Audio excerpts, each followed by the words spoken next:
انما المؤمنون اخوة.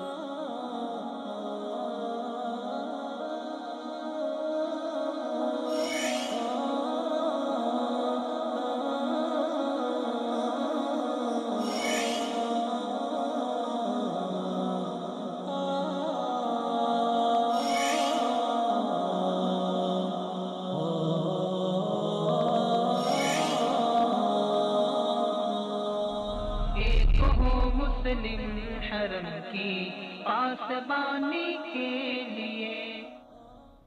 بسم اللہ الرحمن الرحیم. السلام علیکم ناظرین، میں ہوں آپ کا ہوسٹ جہاں زیب مناز، آپ کے پروگرام ایک مسلم کے ساتھ. آج ہم بات کریں گے ختم نبوت، امت مسلمہ کی ذمہ داریاں اور علماء کرام کی ذمہ داریاں. اس حوالے سے بات کرنے کے لیے ہمارے ساتھ ٹیلی فون لائن پہ موجود ہوں گے پاکستان تحریک انصاف کے ڈپٹی سیکرٹری انفارمیشن جناب انجینئر افتخار چودھری صاحب، اور جماعت اسلامی کے ڈپٹی سیکرٹری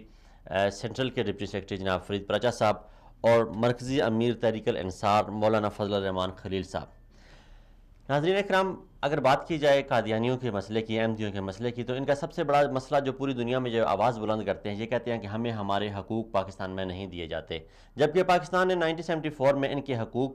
کو تسلیم کر لیا، انہیں کافر مانتے ہوئے ان کے حقوق، اقلیتوں کے حقوق کی پاکستان کے آئین ذمہ داری دیتا ہے، پاکستان کا آئین ان کے تحفظ کی ذمہ داری دیتا ہے، اور اس بات کی گواہی دیتا ہے کہ ہم پاکستان میں بسنے والی اقلیتوں کو ان کے حقوق دیتے ہیں. جیسا کہ ہندو، سکھ، عیسائی ہمارے ساتھ پاکستان میں رہتے ہیں، وہ آزاد ہیں، وہ پاکستان فوج میں بھی جاتے ہیں، وہ اعلیٰ اداروں میں نوکریاں کرتے ہیں، اور سب سے بڑھ کر اس کا ثبوت پاکستان کے سابقہ ایئر چیف جو قادیانی تھے ان کا ہے. اس کے بعد ہمارے پاس اگر ہم بات کریں تو پاکستان کے چیف جسٹس کے عہدے پہ ایک ہندو شخص بیٹھ چکا ہے. اگر ہم اسی بات کے تسلسل کو آگے لے کر چلیں تو ڈاکٹر اسلام کے نام سے قائد اعظم یونیورسٹی میں ایک شعبہ جو انہی دنوں میں میاں نواز شریف صاحب کی حکومت نے اسے ایک نام دیا، وہ قادیانیوں کے سربراہ کے طور پہ جانے جاتے تھے ڈاکٹر اسلام. ہم کہتے ہیں کہ ہم نے قادیانیوں کو ان کے حقوق دے دیے ہیں. قادیانی یہ چاہتے ہیں کہ پاکستان میں وہ بستے ہوئے، پاکستانی مسلمانوں کی دلازاری کرتے ہوئے، محمد رسول اللہ صلی اللہ علیہ وسلم کی نفی کرتے ہوئے، ان کے بعد ایک نبی کو مانتے ہوئے وہ نبوت، ختم نبوت پر یقین نہ بھی رکھتے ہوں، اور اس کے باوجود ہم انہیں ایک شہری مان لیں.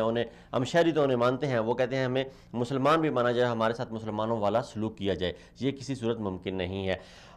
ناظرین اکرام، بات یہ ہے کہ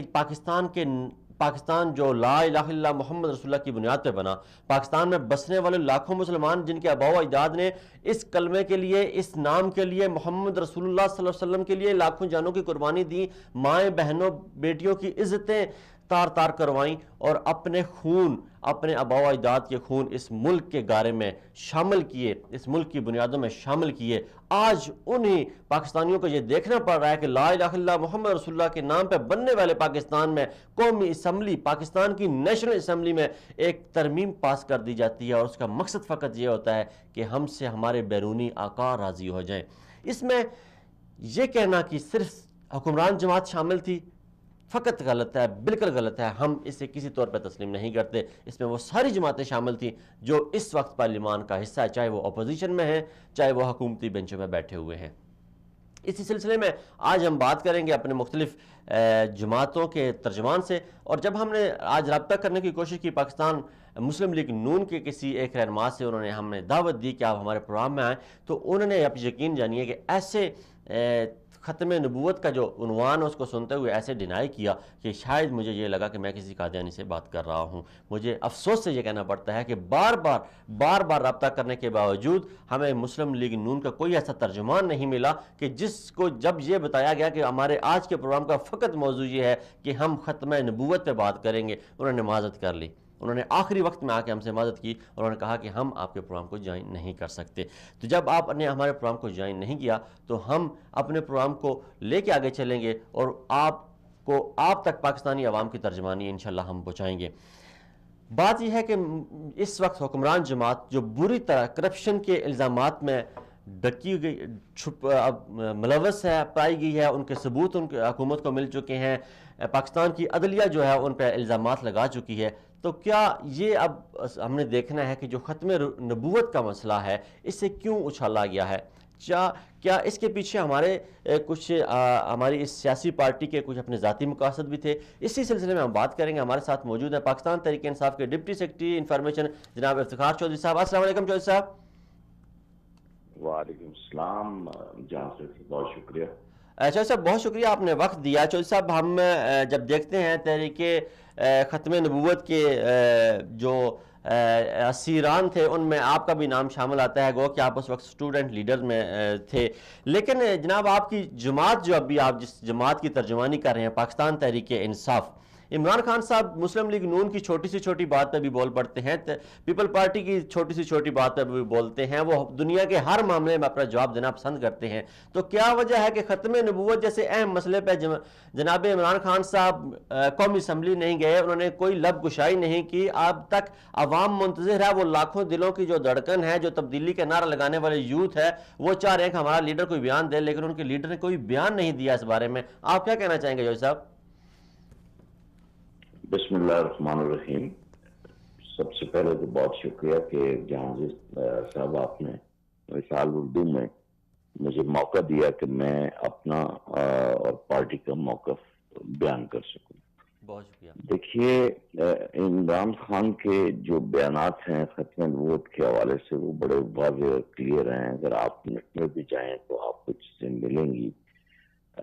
لیکن جہاں تک آپ کا خیال ہے کہ وہ فرنٹ فٹ پہ آ کے جس طرح دوسرے قائدین مذہبی جماعتوں کے لوگ سامنے آئے تو انٹرنلی کوئی ایسی چیز تو مجھے نظر نہیں آئی کہ ان سے کوئی کس طرح کی کوئی غلطی ہوئی ہے، یہ بھول ہوئی ہے۔ میں یہ سمجھتا ہوں کہ تحریک ختم نبوت ہمارا اور ان کے ایمان کا حصہ ہے اور اس کے اوپر واضح بیانات موجود ہیں۔ اب رہی بات کہ وہ اس طرح اسمبلی میں آ کے انہوں نے پروٹیسٹ نہیں کیا، اسمبلی میں آ کے انہوں نے بیانات نہیں دیے، تو آپ ہی دیکھیے کہ اسمبلی میں ان کی جو اٹینڈنس ہے، ایک حد تک تو میں بھی ذاتی طور پہ یہ چاہتا تھا کہ بھئی وہ آئیں اور آ کے اسمبلی کے فلور پہ بات کریں آقا نامدار کی ختم نبوت کے اوپر، لیکن ہمارے ریپریزنٹیٹیو جو اسمبلی فلور کے اوپر موجود ہیں، آپ دیکھیے علی محمد خان صاحب ہمارے ایم این اے جو ہمارے اس طرح کے مذہبی ویوز کے اوپر ہمیشہ فرنٹ لائن پہ آتے ہیں، ان کی سپیچز دیکھیے، سینٹ میں ہمارے ممبرز کی سپیچز دیکھیے۔ بہرحال اس بات پہ تو میں آپ سے متفق ہوں گا کہ عمران خان کو اس ایشو کو بہت آگے لے کے جانا چاہیے تھا اور لیڈ کرنا چاہیے تھا۔ اب میں اگر ختم نبوت کے اوپر کچھ سیاست کی بات کروں یا اس طرح کی بات کروں تو میں سمجھتا ہوں کہ میں نبی اکرم صلی اللہ علیہ وسلم سے بے وفائی کا مرتکب ہوں گا، جو کہ میں نہیں چاہوں گا۔ اب رہی بات کہ پارٹی کے دوسرے لوگوں کے کیا موقف ہیں عمران خان کے، کہ کیا عمران خان نے آپ کو یہ علم ہے کہ اس بارے میں واضح طور پہ کہا تھا؟ اور ایک اور چیز دیکھیے کہ جو سلمان رشدی جیسے لوگ جنہوں نے ختم نبوت کو بھی چیلنج کیا، جنہوں نے گندی اور غلیظ کتاب بھی لکھی، عمران خان تو وہ شخص ہیں کہ جو ان کی تقریب میں پتہ چلا کہ بھئی سلمان رشدی جیسا بندہ آ رہا ہے تو انہوں نے کو بائیکاٹ کیا۔ تو یہ ان کے اوپر یہ الزام دھر دینا کہ بھئی وہ ختم نبوت سے انکاری ہیں یا ختم نبوت کے جو لوگ ہیں نہیں چودھری صاحب، نہیں آپ شاید میرا سوال سمجھے نہیں، خدا نخواستہ میں یہ نہیں کہہ رہا کہ جناب عمران خان صاحب ختم نبوت کے انکاری ہیں یا کوئی اس قسم کا میں الزام ان پہ نہیں ڈال رہا۔ میرا یہ سوال یہ تھا کہ عمران خان صاحب جب کسی بھی لیڈر کی کوئی بھی پاکستان میں بات ہو تو یہ کہتے ہیں کہ بیرونی آقاؤں کو خوش کرنے کے لیے ہمارے لیڈران ایسے ایسے اقدام کرتے ہیں جو ملکی مفادات کے خلاف ہوتے ہیں۔ تو اب یوتھ میں ایک بہت بڑا یہ سوال اٹھ رہا ہے کہ کیا عمران خان صاحب خود غیر ملکی آقاؤں کو خوش کرنے کے لیے ختم نبوت کے معاملے پہ چپ سادھے لیے ہیں؟ نہیں، یہ کبھی نہیں ہو سکتا۔ آپ دیکھیں عمران خان کے بارے میں تو ایک سرٹیفکیشن خواجہ آصف صاحب نے جا کے امریکہ میں بھی دے دی، آپ کے سامنے بات ہے کہ انہوں نے کہا کہ بھئی ہم تو جو آزاد خیال لوگ ہیں اور تحریک انصاف ایک مذہبی جو بات ہے یہ نہیں ہو سکتا۔ میں اپنے جو نوجوانان ہیں ان سے بھی آپ کے اس معزز اور باوقار چینل کے تھرو ان کو یہ کہوں گا کہ بھئی ایسا ہرگز نہیں ہے۔ ہاں البتہ جہاں سے مناز صاحب یہ جو چیز ہے، جو ایشوز ہیں اس کے اوپر پارٹی کے اندر بھی ہم جو ہیں اس کی آواز کو بلند کرتے ہیں اور کریں گے، کہ جس طریقے سے دوسرے معاملات کے اوپر پارٹی کے چیئرمین اپنا موقف اختیار کرتے ہیں، عمران خان صاحب کو بھی ایسا موقف اختیار کرنا چاہیے۔ بہت شکریہ دو جوہر رائے صاحب۔ نہیں۔ آگے ہم آتے ہیں کہ آپ کیا سمجھتے ہیں، کیونکہ آپ پاکستانی پولیٹیکل آپ کا کیریئر بڑا وسیع ہے اور بڑا ایک طویل ہے، آپ کیا سمجھتے ہیں کہ یہ مسلم لیگ نون کو یکایک کیا ہوا، کہ کیا وجوہات ایسی پیدا ہوئیں کہ انہیں اس ایشو کو سامنے لانا پڑا اور اس میں ترامیم کرنی پڑی، اور قومی اسمبلی کے فلور پہ پہلے ترامیم کی، پھر واپس کی، پھر ہم نے دیکھا کہ جناب کیپٹن ریٹائرڈ صفدر صاحب جو ان کے گھر کا حصہ ہیں، وہ بڑی جا کے جوشیلی ایک تقریر کرتے ہیں نیشنل اسمبلی کے فلور پہ، وہ سیڑھیوں اترتے ہوئے ممتاز قادری زندہ باد کے نعرے لگاتے ہوئے واپس اترتے ہیں اور یک خاموش ہو جاتے ہیں۔ یہ کیا ہے کہ یہ عوام کے جذبات کے ساتھ کھیلنے کی کوشش کر رہی ہے حکمران جماعت؟ یہ بالکل درست فرمایا۔ اب دیکھیے نا، جب میں کوئی اپنی پارٹی کے قائد کی کمزوری کی اگر بات کرتا ہوں تو میرے سامنے تو رضائے الہی ہے اور رضائے مصطفیٰ ہے کہ بھئی ہم اپنے نبی کی جو حرمت ہے اس کے بارے میں ہمیں اگر ہمارا سر بھی کٹ جائے تو وہ حاضر ہے۔ جیسے کہ آپ کو پتہ ہے یہ سعادت اور میرے لیے میرے خیال ہے قبر کا نور بھی ہے کہ تحریک ختم نبوت میں نے خود حصہ لیا اور بڑھ چڑھ کر حصہ لیا۔ اسی طرح کی میں ایک آپ کو بات بتاؤں کہ اب میری اس گفتگو میں کسی صورت بھی یہ نقطہ نظر واضح نہیں ہونا چاہیے کہ میں صرف پوائنٹ سکورنگ کر رہا ہوں۔ میری اپنی خواہش تھی کہ اس مسئلے پہ پوری قوم جس مطلب دلیری اور بہادری کے ساتھ اکٹھی ہوئی، ہمارے لیڈران بھی اس پہ ان کا ایک موقف ہونا چاہیے تھا۔ لیکن پاکستان مسلم لیگ نون کی بدقسمتی یہ ہے کہ وہ اقتدار میں رہنے کے لیے اور خاص طور پر میاں نواز شریف صاحب خود اپنے آپ کو قابل قبول کرنے کے لیے اس سے پہلے بھی کوشش کر چکے ہیں۔ میں ایک ایسا واقعہ آپ کو بیان کرتا ہوں۔ آپ کو پتہ ہے کہ ایک وقت ایک صحافی کی حیثیت سے، ایک ورکر کی حیثیت سے ہم نے عامریت کے خلاف جب جدوجہد کی تو ہمیں میاں نواز شریف صاحب کے ساتھ جب میں جدہ میں تھا تو رہنے کا موقع ملا۔ ہمیں بہت ساری اندر کی باتوں کا پتہ ہے۔ ایک پارٹی میٹنگ میں میاں نواز شریف صاحب نے جب یہ بات چھیڑی، یہ پہلے کی بات ہے، کافی میرے خیال میں سال 2 سال 3 سال پرانی بات ہے، تو انہوں نے یہ کہا کہ یہ قادیانیوں کی جو یہ شٹ ہے اس کو ختم کر دیا جائے تو ہمارے بہت سارے مسائل ختم ہو سکتے ہیں، ہمارے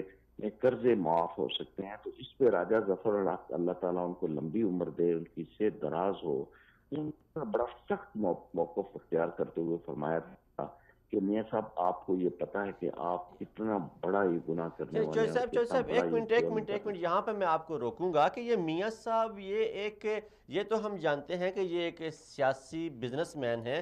لیکن کیا آپ یہ بات پورے وثوق سے دوبارہ کہہ سکتے ہیں کہ میاں نواز شریف نے یہ الفاظ ادا کیے کہ اگر ہم قادیانیوں کی شک کو آئین سے ختم کر دیں تو ہمارے بہت سارے قرضے معاف ہو سکتے ہیں، جس پہ راجہ ظفر لاکھ صاحب نے پارٹی میٹنگ میں جی میں آپ کو یہ بات بتاتا ہوں، کیونکہ میں عینی شاہدین میں جب میں بات کرتا ہوں تو یہ نہیں کہ میرے سامنے یہ بات ہوئی ہے، لیکن یہ بات ریکارڈ پہ ہے اور مجھے یہ علم ہے کہ میں وسائل اردو مدینہ منورہ سے جو ایک آواز اٹھ رہی ہے وہاں میری آواز جا رہی ہے، تو میں اپنی عاقبت گندی نہیں کرنا چاہتا۔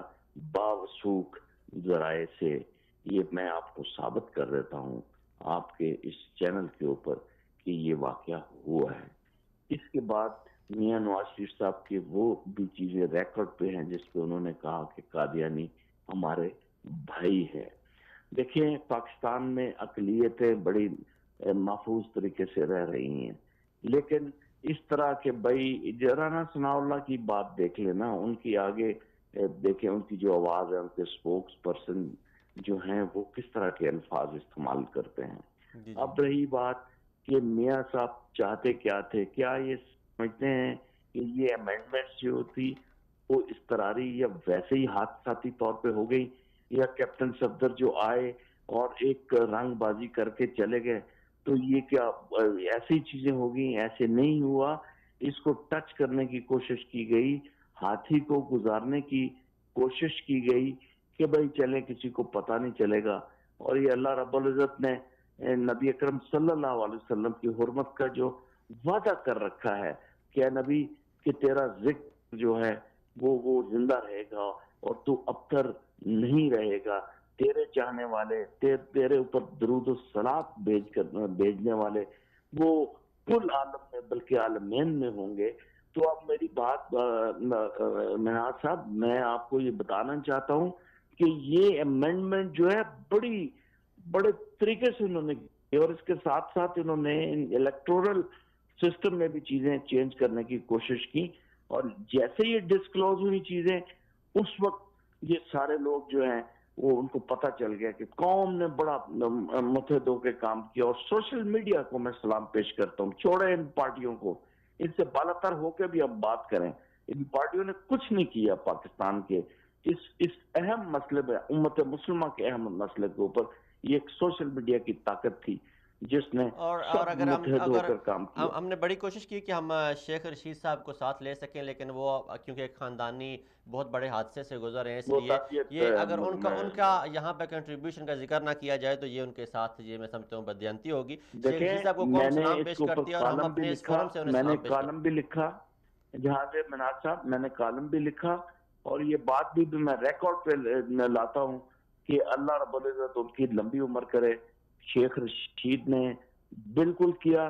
شیخ رشید نے اپنا کردار ادا کیا۔ شیخ رشید چونکہ تحریک ختم نبوت میں 1974 میں مولانا غلام اللہ کے ساتھ مل کے ادھر کر رہے تھے جدوجہد، اور ہم وہاں گجرانوالہ میں مفتی خلیل صاحب مولانا رحمت اللہ نوری کے ساتھ کر رہے تھے، تو ہمارا تو یہ بلڈ میں شامل ہے۔ صاحب بہت مہربانی، آپ کا ہمارے پاس موقف آ گیا، لیکن آپ کو اب جاتے جاتے ایک پیغام میں ضرور دے دوں گا، اپنے چیئرمین سے ضرور کہیے گا کہ یہ جو غیر ملکی آقاؤں کو خوش کرنے کے لیے اگر وہ ایسے ہی ہے جیسے ان کے نوجوان سوال کر رہے ہیں، وہ خاموش ہیں، تو انہیں بتائیے گا کہ کی محمد سے وفا تو نے تو ہم تیرے ہیں، یہ جہاں چیز ہے کیا لوح و قلم تیرے ہیں۔ یہ دنیا کی جتنی بھی عارضی رونق ہیں یہ ختم ہو جائیں گی، یہ سیاست کی چہل پہل بھی ایک وقت آتا ہے ختم ہو جاتا ہے، یہ ووٹوں کی چہل پہل بھی ایک وقت آتا ہے ختم ہوتا ہے۔ جو کل کے سردار تھے، جو کل کے وزیر تھے، جو کل کے وزیر اعظم تھے، وہ آج جیلوں سے اپنی ضمانتیں کراتے پھرتے رہے ہیں۔ یہ رب کا احسان ہوتا ہے، یہ کرسی آپ کے پاس تھوڑی وقت کے لیے آتی ہے، عارضی آتی ہے اور ایک بہت بڑا امتحان لے کے آتی ہے۔ اللہ پاک ہمارے حکمرانوں کو اس امتحان میں سے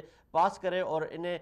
ثابت قدم رہنے کی توفیق عطا فرمائے، اور وہ جو غیر ملکی آقائے ہیں جن کے خوش کرنے کے لیے یہ کہتے ہیں کہ اگر ہم قادیانیوں کو مسلمان قرار دے دیں یا ان کی شک کو ختم کر دیں تو ہمارے بہت سارے قرضے معاف ہو جاتے ہیں، ان سے یہ ہماری ہمدردانہ اپیل ہے اور گزارش ہے کہ جناب آپ جب یہ ایسی باتیں کر کے پھر کس منہ سے آپ روضہ رسول پہ حاضری دینے کے لیے آتے ہیں، کس بہادری سے کس جگر کے ساتھ آپ آتے ہیں، ایک دفعہ تو سوچ لیجئے گا کہ کس منہ سے جا کے وہاں پہ سلام پڑھیں گے۔ ناظرین ہمارے ساتھ رہیے، بریک کے بعد ہمارے ساتھ ہوں گے جماعت اسلامی کے ڈپٹی سیکرٹری انفارمیشن جناب فرید پراچا صاحب، ان سے بھی ہم اسی طرح سوالات کریں گے اور ان سے پوچھیں گے یہ کیا وجہ ہے کہ جماعت اسلامی ہر موقع پہ یہ کہتی ہے کہ حکمران جماعت یہ کر رہی ہے، حکمران جماعت وہ کر رہی ہے، لیکن جب بھی کسی جگہ الیکشن ہوتا ہے، چاہے وہ کشمیر کا الیکشن ہو، خیبر پختونخوا کا الیکشن ہو یا پنجاب کا الیکشن ہو، جماعت اسلامی جا کے حکومتی بینچوں کے ساتھ بیٹھتی ہے، مسلم لیگ نون کے ساتھ جا کے اتحاد کرتی ہے، حکمران جماعت کے ساتھ جا کے اتحاد کرتی ہے اور پھر پیٹھ پیچھے ان کے خلاف آواز بھی بلند کرتے ہیں۔ کیا یہ جماعت کی پالیسی ہے یا یہ کوئی ایسے ہی ایک سیاسی چال ہے جس سے لوگوں کا جذبات کے ساتھ کھیلا جاتا ہے اور ان کی ہمدردیاں سمیٹی جاتی ہیں؟ سٹے ود اس، ملتے ہیں بریک کے بعد۔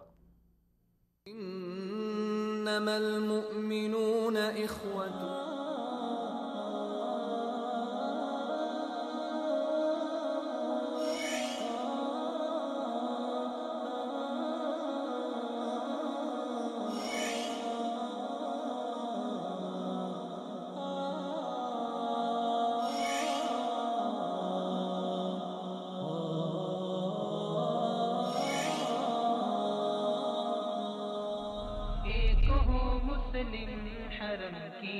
پاسبانی کے حرم کی پاسبانی کے لیے۔ Welcome back after the break. ناظرین بریک پہ جانے سے پہلے ہمارے ساتھ تھے جناب انجینئر افسکار چودھری صاحب، اور ان سے ہم نے جب سوال کیا کہ کیا وجہ ہے کہ عمران خان صاحب نیشنل اسمبلی میں جا کے اس اہم موضوع پہ کیوں نہیں بولے، ختم نبوت کے معاملے پہ انہوں نے کیوں نہیں بات کی، تو انہوں نے اپنی غلطی تسلیم کر لی ہے۔ انہوں نے کہا ہے جی ہم اپنے چیئرمین سے ضرور یہ بات کریں گے کہ وہ جائیں۔ اب جب ہم بات کرتے ہیں امت مسلمہ کے حوالے سے، تو امت مسلمہ میں ایک بڑا نام اسلامی جماعت کے حوالے سے جناب جماعت اسلامی کا آتا ہے، جو ترکی سے لے کر مصر اور ان سارے گلف کنٹریز میں بھی ان کا اپنا اثر و رسوخ موجود ہے، اور پاکستان میں بھی وہ طاقت میں ہیں، لیکن بدقسمتی جماعت کی نہ وہ کسی بڑے ملک میں اقتدار میں آئے اور نہ وہ اقتدار کی سیڑھی پر تک چڑھ سکے، ہمیشہ ایک دو سیٹوں کی وہ سیاست ان کے ساتھ ان کے ذمہ رہی۔ ہم جناب ڈاکٹر فرید پراچا صاحب سے جاننے کی کوشش کریں گے کہ جماعت اسلامی کا موقف اس حوالے سے کیا ہے۔ السلام علیکم ڈاکٹر صاحب۔ ہیلو،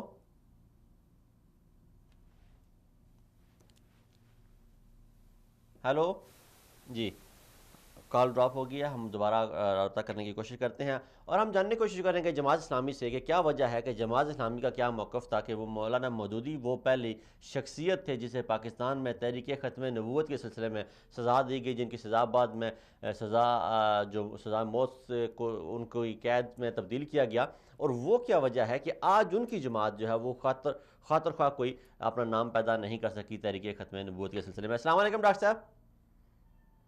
جی وعلیکم السلام۔ ڈاکٹر صاحب بہت شکریہ، آپ نے وقت دیا۔ ڈاکٹر صاحب ہم یہ جاننے کی کوشش کریں گے کہ آج کیا وجہ ہے کہ امت مسلمہ ایک اتنے بڑے انتشار کا شکار ہے جب یہاں پہ وہ، لیکن یہ قادیانیہ اور احمدیوں کا جو مسئلہ ہے یہ سر اٹھاتا چلا جا رہا ہے۔ جب ہماری پاکستان نیشنل اسمبلی میں بھی یہ آواز بلند ہوئی تو اس میں ہمیں جماعت کا کوئی خاطر خواہ ڈاکٹر صاحب کردار نظر نہیں آیا، سوری ٹو سے، کہ مولانا مودودی وہ پہلی شخصیت ہے پاکستان میں جنہیں تحریک ختم نبوت پہ سزا ہوئی، جو بعد میں قید میں تبدیل ہوگی، آپ بہتر جانتے ہوں گے۔ لیکن کیا وجہ ہے کہ مودودی صاحب کی تعلیمات پہ عمل کرنے والی جماعت ختم نبوت کے معاملے میں کوئی خاطر خواہ کردار ادا نہیں کر سک رہی؟ بسم اللہ الرحمن الرحیم۔ الحمدللہ ہم اپنی روایات کے مطابق جیسے 1953 میں سید مودودی رحمۃ اللہ علیہ نے ادا کیا تھا اور 1974 میں خود بھی اس میں شامل تھا پنجاب یونیورسٹی یونین کے صدر کے طور پہ اور اسلامی جمعیت طلبہ، تو اسی روایت کے مطابق قومی اسمبلی میں سب سے پہلے جماعت اسلامی کے پارلیمانی لیڈر طارق اللہ صاحب نے اسے پوائنٹ آؤٹ بھی کیا اور اس میں ترمیم کی۔ یہ آیا ہی ہمارے ذریعے سے قوم کے علم کے اندر ہے۔ پھر اس کے بعد ہم نے اس پہ مظاہرے رکھے ہیں مختلف جگہ پہ۔ ابھی یہ جو گزشتہ جمعہ ہے اس میں ہر جو ہے وہ ٹرمینل ہیڈ کوارٹر پہ بڑے بڑے مظاہرے تھے۔ یہ بڑی ریلیاں جو ہیں وہ کراچی میں، لاہور میں، باقی مقامات پہ ہوئی ہیں۔ پھر اسی طرح سے ہم نے باقی علماء کرام کو، دینی جماعتوں کو بھی رابطہ کیا۔ ہم یہ سمجھتے ہیں کہ اسی دباؤ کے تحت حکومت نے وہ حلف نامہ بحال کیا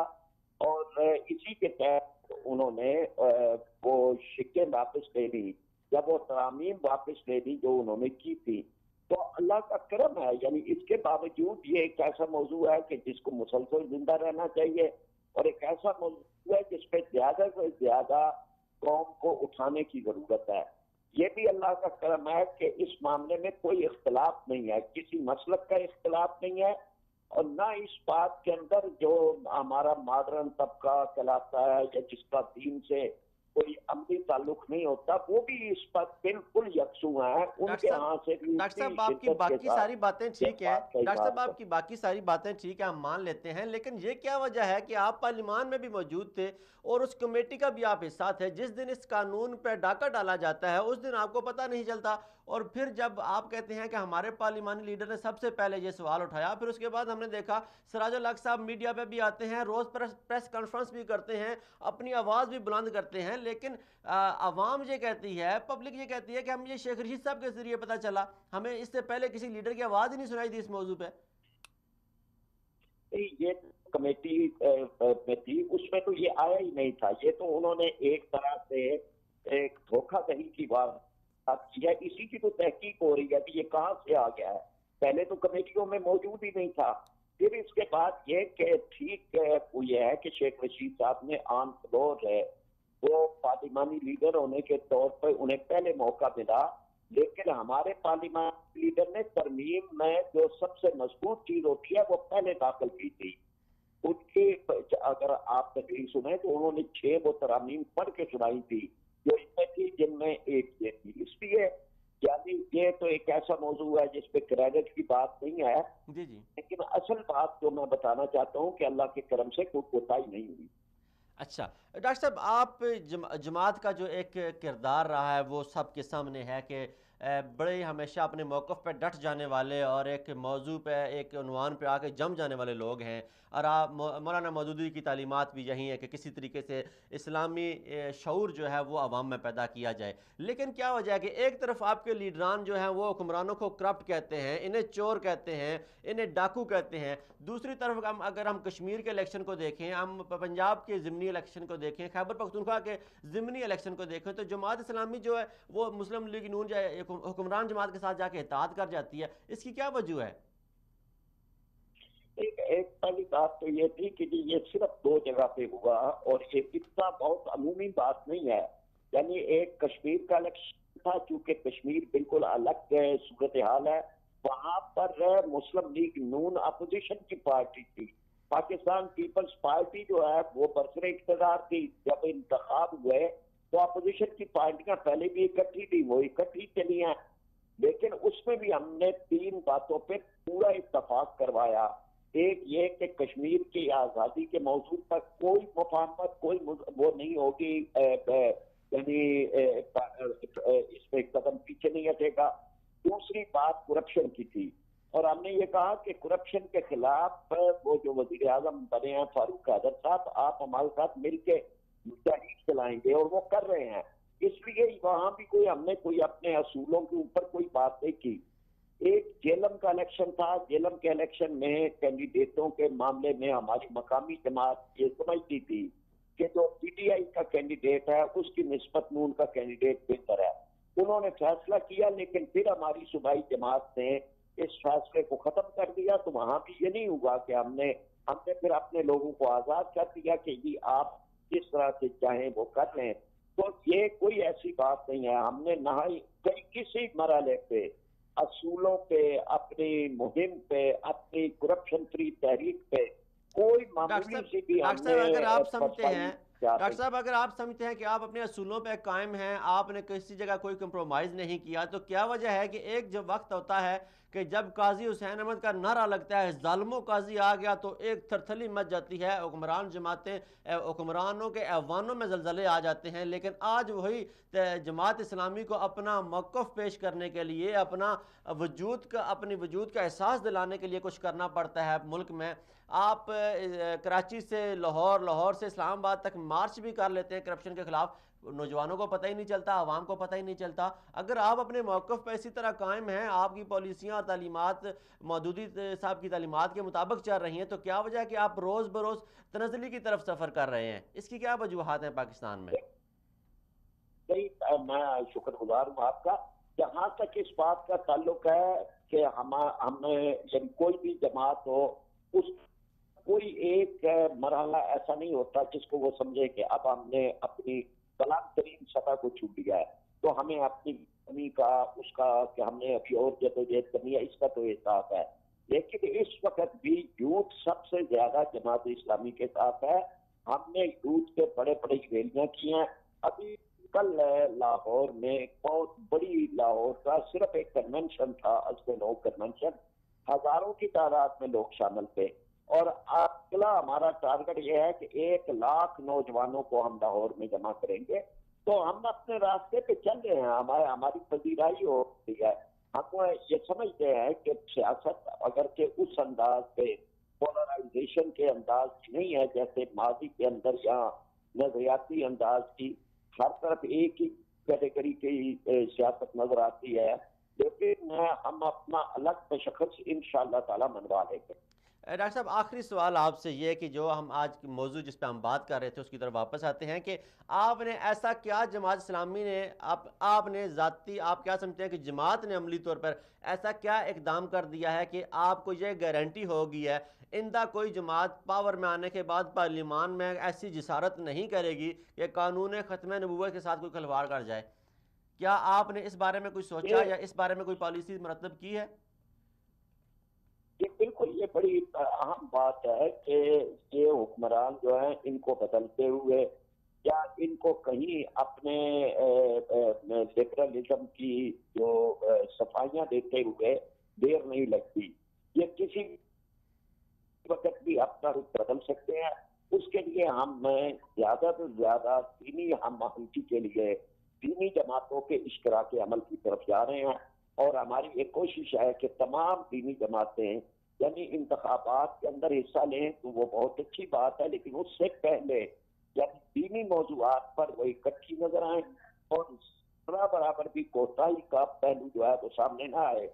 اور منبر و محراب کی جو قوت ہے اس کو متحرک رکھا جائے، اور لوگوں کو یہ اندازہ ہو کہ کوئی معمولی سی بھی تبدیلی کریں گے تو 1977 سے بڑی تحریک نظام مصطفیٰ اٹھے گی انشاءاللہ۔ چلیں تو کیا یہ اب جب آپ نے دیکھ لیا کہ مسلم لیگ نون خواجہ آصف صاحب جا کے امریکہ میں کہتے ہیں کہ ہم ایک لبرل جماعت ہیں، قومی اسمبلی میں وہ قانون ختم نبوت میں ترمیم کر دیتے ہیں، رانا ثناء اللہ احمدیوں اور قادیانیوں کی ٹی وی پہ بیٹھ کے کہتے ہیں ہم یہ کام کرنے کو تیار تو ہیں لیکن ہمیں مولوی کا ڈر ہے، اگر مولوی کا ڈر نہ ہو تو ہم یہ آپ کی آواز پاکستان میں جا کے پہنچانے کو تیار ہیں، تو کیا ایسی صورتحال میں ایسے بیانات سامنے آنے کے بعد اور میاں نواز شریف صاحب سب سے بڑھ کر کہتے ہیں احمدی ہمارے بھائی ہیں، قادیانی ہمارے بھائی ہیں، تو کیا اس کے بعد کوئی جماعت کے پاس ایک موقف رہ جاتا ہے کہ آئندہ وہ کسی جگہ مسلم لیگ نون کے ساتھ اتحاد کر سکتے ہیں؟ نہیں، ہم تو یہ سمجھتے ہیں کہ مسلم لیگ نون اپنا ووٹ بینک کھو رہی ہے، اس کے پاؤں تلے سے زمین نکل رہی ہے، ان کا ووٹر دینی ووٹر ہے، یعنی ہمیں ان کے ووٹر کے بارے میں سر ہم ان کے ووٹر کی بات نہیں کر رہے یا ہمیں ان کے ووٹ بینک سے کوئی غرض نہیں ہے، ہمیں غرض ہے مسئلہ ختم نبوت کا۔ جب وہ ہم نے دیکھ لیا کہ وہ ہر معاملے پہ ہر موضوع پہ جا کے ختم نبوت کے معاملے پہ وہ جا کے اسلام کی اور پاکستان کے آئین کی نفی کر رہے ہیں، تو ایسی صورت میں پاکستان کی واحد بڑی اسلامی جماعت ان کے ساتھ اتحاد کرے گی؟ نہیں، ابھی تو کوئی اتحاد کے سوال ہی نہیں پیدا ہوتا۔ میں تو بات کر رہا ہوں کہ یہ لوگ جو اس طرح کے بیانات کرنے والے ہیں یہ انشاءاللہ اچھوت بنا دیے جائیں گے معاشرے کے اندر، اور ان کی حیثیت جو ہے وہ اس طرح سے ہوگی کہ کوئی ان کو منہ لگانے کے لیے تیار نہیں ہوگا۔ ہم اس طرح کی سوشل میڈیا بھی، پرنٹ میڈیا بھی اور عوامی سطح کی مہم جو ہے وہ انشاءاللہ تعالی اٹھا رہے ہیں۔ بہت شکریہ ڈاکٹر صاحب، بہت شکریہ، بڑی نوازش آپ کی۔ جی ناظرین، یہ تھے ہمارے ساتھ جناب ڈاکٹر فرید پراچا صاحب، اور جو کہہ رہے تھے کہ معاشرے میں ایسے لوگ جو ایسے بیانات دینے والے ہیں ان کا اشارہ واضح طور پر رانا ثناء اللہ صاحب اور خواجہ آصف صاحب اور میاں نواز شریف صاحب کی طرف سے کہ وہ ایسے لوگ جو قادیانیوں اور احمدیوں کے بارے میں ایسے بیانات جاری کرتے ہیں وہ معاشرے میں اچھوت بنا دیے جائیں گے۔ ہم امید کرتے ہیں کہ ایسے لوگ واقعی اس معاشرے میں، اور کم از کم اگر اس پورے معاشرے میں نہیں بنائے جا سکتے تو کم از کم سیاسی معاشرے میں وہ اچھوت بنا دیے جائیں، انہیں کوئی پارٹی لینے کے لیے تیار نہ ہو، ان کے ساتھ کوئی بات کرنے کے لیے تیار نہ ہو، انہیں کسی قومی معاملے میں بلایا نہ جائے، کسی ٹی وی چینل پہ انہیں بیان اپنا موقف دینے کا موقع نہ دیا جائے۔ وہ شخص جو ختم نبوت کے معاملے میں رائے برابر بھی کسی تزلزل کا شکار ہو، اسے کسی صورت میں بھی کوئی بھی قومی فورم نہیں دیا جانا چاہیے۔ یہ ہمارا ایک اپنا موقف ہے، یہ ہماری ایک اپنی رائے ہے جو ہم ناظرین کی رائے کی عکاسی کرتے ہیں، جو ہم پورا ہفتہ جب اپنا پروگرام تیار کرتے ہیں اس کا ایک عنوان دیا جاتا ہے، ہم سوشل میڈیا پہ اپنے دوستوں کے ساتھ ڈسکس کرتے ہیں، عوام کے ساتھ ڈسکس کرتے ہیں، تو ہم پوری کوشش کرتے ہیں کہ عوام کی رائے، عوام کی آواز اور عوام کی جو رائے عامہ ہے اسے ہم میڈیا پہ بیٹھ کے بات کریں، کیونکہ ہمارا میڈیا اس وقت وہ ایک ایسی لہر میں ہے، ایک ایسے اغیار کے قبضے میں ہے کہ وہ بات جو اسلام اور پاکستان اور افواج پاکستان کے خلاف ہو وہ تو بڑے بڑھ چڑھ کر بیان کر دی جاتی ہے، لیکن جو بات ختم نبوت کی ہو، جہاں بات اسلام کی ہو، جہاں بات لا الہ الا محمد رسول اللہ کی ہو، تو اسے سینسر بورڈ کی طرف سے حذف کر دیا جاتا ہے، اس پہ بحث نہیں کی جاتی، اس پہ بات نہیں کی جاتی۔ یہ اتنا بڑا مسئلہ ہے ناظرین کرام کہ ختم نبوت کے معاملے پہ جو ملک، میں نے جو اپنے پروگرام کے شروع میں کہا کہ جو ملک بنا اسلام کے نام پہ، جو بنا پاکستان، جو لا الہ الا محمد رسول اللہ کی بنیاد پہ بنا، آج اس ملک میں یہ جد و جہد کی جا رہی ہے کہ لا الہ الا اللہ محمد رسول اللہ کے اس جو آخری ہمارے کلمے کا حصہ ہے اس کو تحفظ کیسے دیا جائے، اور کیسے یہ کوشش کی جائے کہ یہ پارلیمان میں آئندہ کوئی ایسی جماعت، لبرلزم کی حامی جماعت نہ آ جائے جو پارلیمان میں اس قانون کو تبدیل کر دی جائے۔ ہمارے لیے بحیثیت پاکستانی، بحیثیت مسلمان اور بحیثیت وہ پاکستانی جنہوں نے ملک لا الہ الا محمد رسول اللہ کے نام پہ لیا تھا، بڑے افسوس اور شرم کا مقام ہے۔ ہم اپنے اس پروگرام میں آج ہم نے یہ سیاسی پارٹیوں کا تو موقف جان لیا، لیکن ہم جاننے کی کوشش کریں گے کہ علماء کرام جو پاکستان میں اپنے آپ کو یہ کہتے ہیں کہ ہم پاکستان کی اساس ہیں، ہم پاکستان کی بنیاد ہیں، جو پاکستان کے آئین کے تحفظ کے وہ کہتے ہیں کہ پاکستان کا آئین بنا ہماری وجہ سے، ہماری جدوجہد کی وجہ سے بنا ہے، وہ علماء کرام کیا کر رہے ہیں ختم نبوت کے معاملے پہ؟ وہ کیوں خاموشی کی چادر اوڑھے ہوئے ہیں؟ جس تحریک کا ان کے ہمیں ایک ارادہ تھا، ہماری ایک سوچ تھی کہ ان کی طرف سے ایک ایسی تحریک اٹھے گی جو پورے ملک کو ہلا دے گی، لیکن بدقسمتی ہماری کہ ہم وہ کچھ نہیں دیکھ سکے جو ہم متوقع تھے، جو ہمیں توقع تھی۔ وہ لوگ جو اس ختم نبوت کے نام پہ پیسے لے کے کھاتے ہیں، وہ لوگ جو ختم نبوت کے نام پہ جن کے کاروبار چلتے ہیں، وہ لوگ جو ختم نبوت کے ممبر پہ بیٹھ کے جماعتیں کرتے ہیں، وہ لوگ جو ختم نبوت کے حوالے سے 5 وقتی جماعت کراتے ہیں، جمعے کے خطبے دیتے ہیں، بڑے بڑے مدارس چلاتے ہیں، وہ لوگ کیا کرتے ہیں؟ اس حوالے سے ہم نے کوشش کی ہے جناب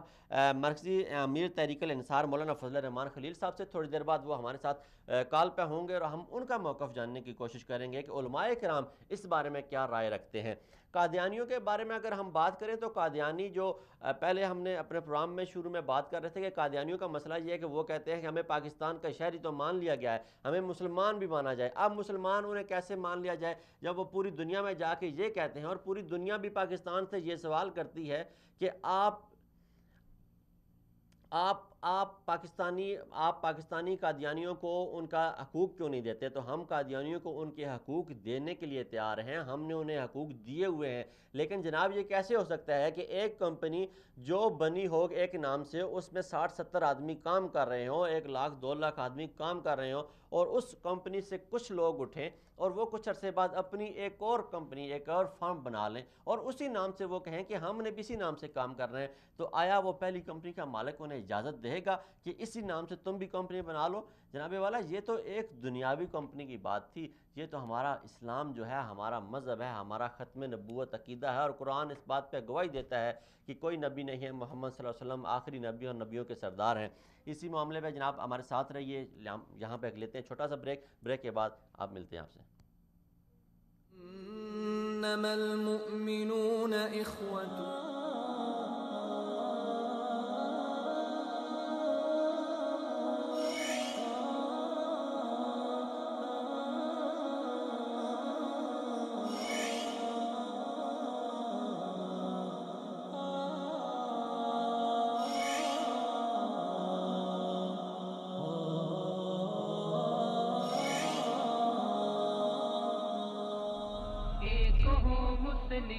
حرم کی پاسبانی کے لیے۔ دین کی خدمت ہمارا عزم، ہمارا فرض۔ سچ سامنے لانا ہمارا مقصد، ہمارا جذبہ۔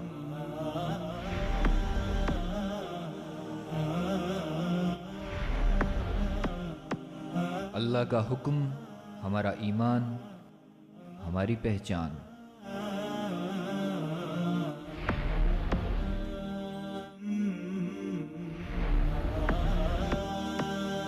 نبی کی سنت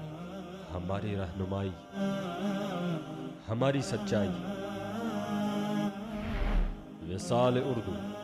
سچ کا چہرہ۔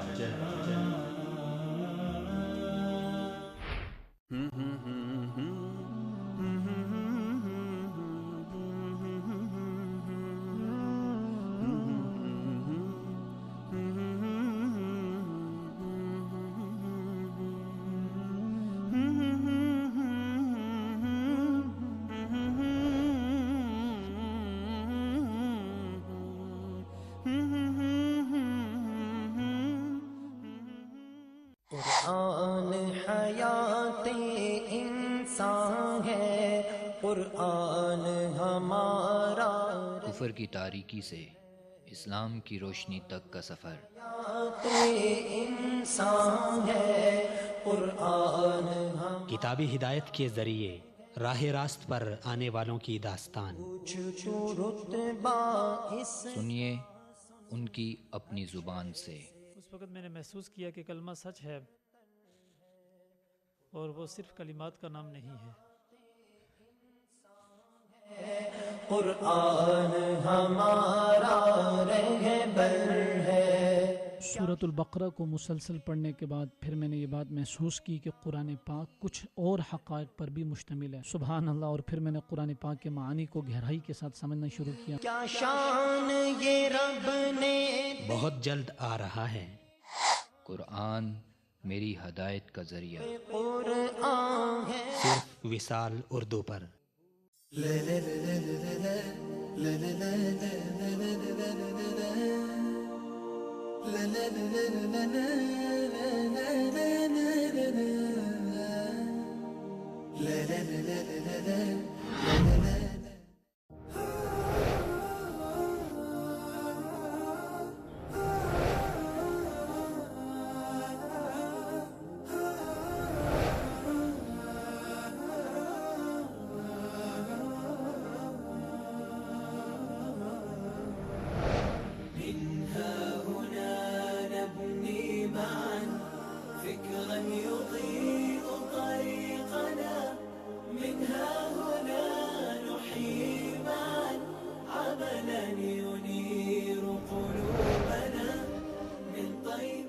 وصال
إنما المؤمنون إخوة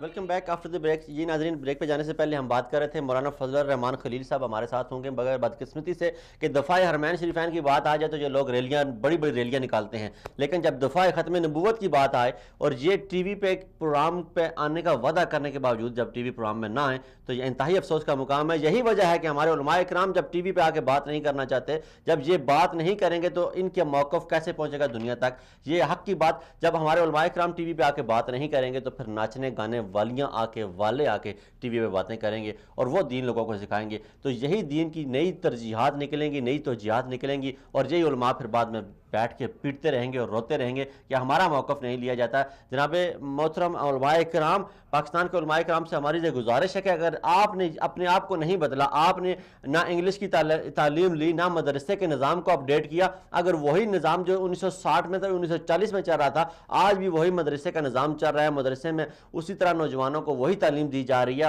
ہم انہیں دنیا کے جو نئے فکری انداز ہیں ہم آنگی نہیں کر سکتے, تو وہ کیا ہمارے دین کی ترجمانی دنیا میں جا کے کریں گے. اس حوالے سے ہم نے بہت کوشش کی کہ مولانا فضل الرحمان خلیل صاحب کا موقف لیا جائے, لیکن بدقسمتی ہماری یا ان کی کہ انہوں نے آ کے اس موضوع پہ بات کرنا, ہمارے ساتھ وعدہ کر کے اور آخری موقع پہ آ کے وہ ہم سے منحرف ہو گئے یا حذف ہو گئے اور انہوں نے ہمارے ٹیلی فون کا جواب نہیں دیا. ہم کوشش کریں گے کہ ہمارے ساتھ ریاض سعودی عربیہ سے ملک ندیم شیر صاحب ہوں گے, اور ہم ان سے پوچھیں گے کہ وہ کیا ایک عام شخص جو پوری دنیا میں جو ہمارے اوورسیز پاکستانی ہیں وہ پاکستان کی بہتر نمائندگی کر سکتے ہیں, وہ پاکستان کے بارے میں ایک بہتر موقف رکھتے ہیں, وہ پاکستان کے بارے میں اچھی طرح سوچ رکھتے ہیں کہ ان کا جو اوورسیز پاکستانی ہیں ان کا موقف کیا ہے کہ حکومت نے کیوں ختم نبوت شک میں اس وقت ایک ایسے وقت میں تبدیلی کی جب وہ خود بڑی پریشانیوں کا شکار ہیں. ہمارے ساتھ موجود ہیں ریاض سے ایک سینئر صحافی جناب ملک ندیم شیر صاحب. السلام علیکم ملک صاحب. وعلیکم السلام جناب صاحب, کیسے ہیں؟ جی اللہ کا احسان. ملک صاحب بہت شکریہ آپ نے وقت دیا. آپ کیا کہیں گے کہ جیسا آپ کو پتہ ہے کہ پاکستان کی نیشنل اسمبلی میں اس وقت قانون ختم نبوت کے ساتھ حکومت نے ایک بہت بڑا کھلواڑ کیا جس کی بر وقت نشاندہی جناب شیخ رشید صاحب نے کی, پوری قوم اسلام پیش کرتی ہے. آپ اوورسیز پاکستانی ہیں, آپ پاکستان کے مسائل کو بہت اچھی طرح جانتے ہیں اور بہت اچھی طرح دیکھتے ہیں, آپ کی آپ ایسی نظر رکھتے ہیں جو عام پاکستانی نہیں رکھتا. تو آپ اس بارے میں کیا کہیں گے کہ حکومت نے اس وقت میں یہ ترمیم کیوں کی, ان کو کیوں ضرورت پیش آئی؟ جی مناظر صاحب, سب سے پہلے تو میں مذمت کرتا ہوں یہ جو بھی قومی اسمبلی میں حکومت نے جو بھی یہ ترمیم کرنے کی کوشش کی ہے, جو بھی اس کے پیچھے محرکات تھے یا جو بھی ان کا مشن تھا, یہ بہرحال پہلے تو میں اس کے اوپر شدید مذمت کرتا ہوں. اور اس کے بعد دیکھیں جی بات تو ضرور کوئی نہ کوئی کچھ ہے پیچھے اس کے بیک گراؤنڈ پہ, کیونکہ اگر آپ دیکھیں تو بہت عرصہ پہلے ایک میاں صاحب نے ایک بیان دیا تھا کہ قادیانی ہمارے بھائی ہیں, شاید ہی وہ یہ شو کرنے کی کوشش کر رہے تھے کہ ہم لبرل ہیں اور ہم بڑے یعنی آپ کمیونسٹ جو لابی ہے اس کو بھی سپورٹ کرتے ہیں, ہم مذہبی نہیں ہیں, زیادہ ریلیجس ٹائپ ہماری پارٹی نہیں ہے. اور اس بات جو انہوں نے بہت عرصہ پہلے ایک بات کی تھی, آپ کو یاد ہوگا مناظر صاحب, اس کی ایک شہادت آپ یہ دیکھ لیں کہ خواجہ آصف صاحب نے یہ پچھلے دنوں ایک بیان دیا پہ, آپ کو پتا ہوگا امریکہ جا کے, کہ ہم لوگ جو سے ہم ریلیجس پارٹی نہیں ہے اور پاکستان تحریک انصاف جو ہے وہ ریلیجس پارٹی ہے. اس مین کہ انہوں نے اس بات کو یہ ثابت کر دیا کہ یہ جو ابھی ترمیم کرنے کی کوشش کی جا رہی تھی اس ایشو پہ, ختم نبوت پہ, ویسے تو میں آپ کو صحیح بتاؤں کہ ختم نبوت کا جو ایشو ہے یا جس ہستی کے بارے میں یہ سارا معاملہ ہے, میں کیا اور میری اوقات کیا کہ میں اس پہ بات کروں, لیکن آپ یقین کریں کہ یہ جو سارے بیانات پیچھے آئے ہیں اور جس طرح اس پہ حکومت نے کوشش کی قومی اسمبلی میں, یہ بڑی ایک افسوسناک بات تھی. اور آپ یہ دیکھیں کہ اس عمل کے بعد جو انہوں نے یہ ترمیم کرنے کی کوشش کی یا جو بھی ہوا, اس میں آپ دیکھیں کہ مذہبی جماعتیں اس طرح فرنٹ پہ نہیں آئی فوری طور پہ, کہ جس طرح سب سے پہلے شیخ رشید صاحب نے اس پہ سٹینڈ لیا اور تو مذہبی جماعتوں نے بھی جو ہے وہ سپورٹ کیا. اس کے بعد تمام لوگ زندہ ہو گئے, وہ جو یہ چاہ رہے تھے کہ ہم بھی اس پہ بات کریں, اور لوگوں کو حوصلہ ملا. اور اس میں سب سے بڑا میں نے جس پہ جو دیکھا ہے یا سرچ کیا وہ یہ کہ آپ دیکھیں کہ سوشل میڈیا کا اس میں بڑا اہم کردار ہے. یعنی سوشل میڈیا کے اوپر جس طرح اس بیان کو, یعنی یہ جب ترمیم ہونے لگی آنے لگا, اس کے بعد سوشل میڈیا پہ جس طرح جو لوگ بیٹھے ہوئے ہیں, جو ہمارے نوجوان بیٹھے ہیں, اور جس سے اس کو ہائی لائٹ کیا اور ہائپ دی, اس کے بعد حکومت بھی مجبور ہوگی اور میڈیا پہ آ کے انہوں نے اس بات کی تردید کرنی شروع کر دی. تمام وزراء نے جو بھی اس میں تھے، زاہدہ میں تھے یا جو بھی تھے، جی یہ نہیں، اس طرح کچھ نہیں ہو رہا. اٹس مین کہ ایک عام آدمی جو ہے، ایک عام پاکستانی جو ہے، جو سوشل میڈیا پہ بیٹھا ہے یا پاکستانی چینل دیکھ رہا ہے، اس کی بہت زیادہ انٹرسٹ ہے پاکستان کے قانون میں بھی، لا کو بھی پڑھنے میں، اور پاکستان کی حکومت یا اپوزیشن کوئی بھی بندہ کوئی بھی عمل کر رہا ہے اس کو وہ بڑے غور سے دیکھ رہے ہیں. اور آپ دیکھیں سوشل میڈیا پہ اس کو اتنا آپ ملک صاحب آپ یہ کہنا چاہ رہے ہیں، ملک صاحب آپ یہ کہنا چاہ رہے ہیں کہ یہ حکومت کی سوچی سمجھی سازش تھی، اور یہ مسلم لیگ نون کے آئین کا شاید کوئی پرانا حصہ تھا کہ میاں صاحب پہلے بھی کہہ چکے ہیں قادیانی ہمارے بھائی ہیں، تو اسی بیان کا ایک تسلسل ہے یہ؟ دیکھیں میں اس کو اس طریقے سے کہوں گا، میں اس کو اس طریقے سے لوں گا کہ آپ اس کو سازش کہیں یا جو بھی کہیں، میری نظر میں یہ ہے. دیکھیں ایک عام آدمی جو ہے، ایک عام پاکستانی جو ہے، وہ اس یہ جو سارا ایک ایکسرسائز ہوئی ہے، اس کے بعد ایک عام پاکستانی نے یہی سمجھا ہے کہ یقیناً یہ حکومت کی کوئی چال تھی. دیکھیں اس کی وجہ سب سے بڑی یہ ہے کہ اگر آپ نے کوئی ترمیم کرنی تھی یا کوئی ڈسکاؤنٹ یا فیور دے رہے تھے آپ پرائم منسٹر صاحب کو یا جو بھی، تو آپ کو اس ترمیم میں جا کے اس کو چھیڑنے کی ضرورت میرے خیال سے کیوں پیش آئی؟ یقیناً آپ کوئی ایسی فیور دینا چاہ رہے تھے اس لابی کو، قادیانیزم کو، یا کچھ خوش کرنا چاہ رہے تھے، یا کسی خاص بندے کو کوئی میسج پہنچا رہے تھے کہ ہم آپ کے ساتھ ہیں یا ہم اس طرح نہیں ہے، تو کوئی نہ کوئی ایسی بات ہے. لیکن میں اس پہ ایک بات یہ ضرور کہوں گا کہ اس کے پیچھے جو بھی لوگ ہیں، میں بھی حکومت نہ ہو، حکومت کے لوگ نہ ہو، لیکن چند لوگ ہوں یا کچھ لوگ انوالو کیے گئے ہوں، یا حکومت کے خلاف بھی سازش ہو سکتی ہے. یہ ایک بات اس میں یہ بھی ہے کہ حکومت کے خلاف بھی سازش ہو سکتی ہے. اگر ہے، حکومت نے نہیں کیا تو ڈیفینیٹلی حکومت کو یہ ان لوگوں تک پوچھنا چاہیے کس نے کوشش کی ہے. اگر پاکستان میں ابھی تک بھی ہم اس جگہ نہیں پہنچ سکیں گے یہ کون لوگ کر رہے ہیں، کس کی حرکت تھی، کون لوگ اس کے پیچھے ہیں، تو میرے خیال سے پھر ہمیں انصاف کا ڈھنڈورا پیٹنے کی ضرورت نہیں ہے. پھر جس طرح چل رہا ہے ویسے چلتا رہے، سب اچھا ہے کہ ہم گاتا رہے گن، اور یہی چلتا رہے معاملہ سارا آگے. بہت شکریہ ملک ندیم شیر صاحب، بہت شکریہ آپ نے وقت دیا، اور آپ کی بڑی نوازش کہ آپ جو اوورسیز پاکستانی ہیں، ہم اکثر میں یہ کہتا ہوں کہ اوورسیز پاکستانی یہ بہت گلا کرتے ہیں کہ ہمیں میڈیا میں بہت کم ٹائم دیا جاتا ہے، وقت دیا جاتا ہے، اور ہماری کوشش یہ ہوتی ہے کہ اوورسیز پاکستانی کو زیادہ سے زیادہ اپنے ساتھ لیا جائے. ناظرین کرام، آج ہم نے بات کی کہ کیا وجہ ہے، ہمارے جو پروگرام تھا اس کا عنوان یہ تھا کہ امت مسلمہ کا جو کردار ہے ختم نبوت میں وہ کیا ہونا چاہیے، اور اس میں ہمارے علماء کرام کا کردار ادا کیا ہونا چاہیے. بدقسمتی سے کہ ہم علماء کا موقف نہیں جان سکے. ہم نے جو موقع پہ تھے، ہمارے علماء کرام جنہوں نے ہم سے وعدہ کیا تھا، وہ آخری موقع پہ ہم سے جدا ہو گئے، منحرف ہو گئے، ہم سے رائیں جدا کر لی، اور انہوں نے ہمارے پروگرام میں کوئی خاص اہمیت نہ دی. اس موضوع پہ شاید یہ بات کرنا کوئی اتنا مناسب نہ لگا، یا اس بات کو اتنی اہمیت نہ ملی کہ وہ ختم نبوت کے معاملے پہ بات کریں. شاید حرمین شریفین کے دفاع کی جب بات آتی ہے یا اس قسم کا کوئی موضوع آتا ہے تو اس کے لیے کوئی انہیں دے دیا جاتا ہے یا انہیں کچھ مل جاتا ہے جس کے لیے وہ سارے سڑکوں پہ نکل آتے ہیں، ریلیاں بھی نکالی جاتی ہیں. لیکن ختم نبوت پہ بیچارے بات کریں گے تو انہیں کون کیا دے گا؟ کیا کچھ انہیں کوئی دینے والا تو کوئی بھی نہیں ہے. تو اس لیے شاید وہ مناسب نہیں سمجھتے اس پہ اتنی بات کی جائے. جاتے جاتے ہم یہ بات ضرور کہیں گے کہ ختم نبوت ایک ایسا معاملہ ہے، اگر حکومت کسی بھول یا چوک میں یہ بات کرنے جا رہی ہے یا کرتی ہے کہ ایک دفعہ ان کا مسلمانوں کا جو پاکستانی عوام ہے ان کا جذبات دیکھ لیے جائیں وہ کس نہج پہ ہیں. ایک طرف تو آپ ختم نبوت کے معاملے پہ جا کے تقریریں کرتے ہیں، ایک طرف آپ ممتاز قادری کے حق میں نعرے لگاتے ہیں، اور دوسری طرف رانا ثناء اللہ صاحب قادیانیوں کی ٹی وی پہ بیٹھ کے کہتے ہیں کہ ختم نبوت کا معاملہ جو ہے وہ ہم بالکل ختم کرنے کے لیے ریڈی ہیں، یہ شک ہم نکالنے کے لیے بھی تیار ہیں، لیکن ہماری بدقسمتی ہے کہ ہمارا مولوی ہمیں کافر قرار دے گا. انہیں خدا کا کوئی خوف نہیں، انہیں رسول کا کوئی خوف نہیں. یہ ویڈیو کلپ یوٹیوب پہ موجود ہیں، وہ جس میں وہ ایم ٹی وی ان کا قادیانیوں کا اس پہ یہ بات کر رہے ہیں. اب بات ہے کہ جب ہمارے ساتھ جناب افتخار چودھری صاحب نے انہوں نے بڑے باوثوق ذرائع سے ہمارے اس پروگرام میں یہ انکشاف کیا کہ وہ آئینی شاہد ہیں، اور وہ خود بیٹھے ہوئے تھے اور خود اس بات کی گواہ ہیں کہ میاں محمد نواز شریف صاحب نے کہا کہ اس آئین میں سے اس ترمیم کو ختم کر دیتے ہیں، ہمارے بہت سارے قرضے معاف ہو جائیں گے. اور راجہ ظفر اللہ صاحب نے اسے اپوز کیا، انہوں نے کہا کہ یہ بہت غلط آپ بات کر رہے ہیں. ناظرین اکرام، یہ مسئلہ ایسا مسئلہ ہے اور ایسے وقت میں اٹھایا گیا ہے، شاید کہ اکتوبر کا مہینہ ہے، اور ہم جانتے ہیں کہ اکتوبر کا مہینہ غازی علم الدین کی شہادت کا بھی مہینہ ہے، اور وہ شہید جس نے سب سے پہلے اقبال اور قائد اعظم کی موجودگی میں یہ اقدام اٹھایا اور ایک سکھ کو جا کے لاہور میں قتل کیا تھا. تو انشاءاللہ ہم اگلے پروگرام میں غازی علم الدین شہید کی زندگی پر اور ان کی جو جدوجہد تھی یا ان کا جو عمل تھا اس پہ بات کریں گے. آج کا ہمارا پروگرام اپنے وقت کے ساتھ اختتام پذیر ہوا. انشاءاللہ اگلے پروگرام میں نئے موضوعات کے ساتھ، نئی باتوں کے ساتھ، نئے مہمانوں کے ساتھ آپ کی خدمت میں پھر حاضر ہوں گے. تب تک کے لیے السلام علیکم.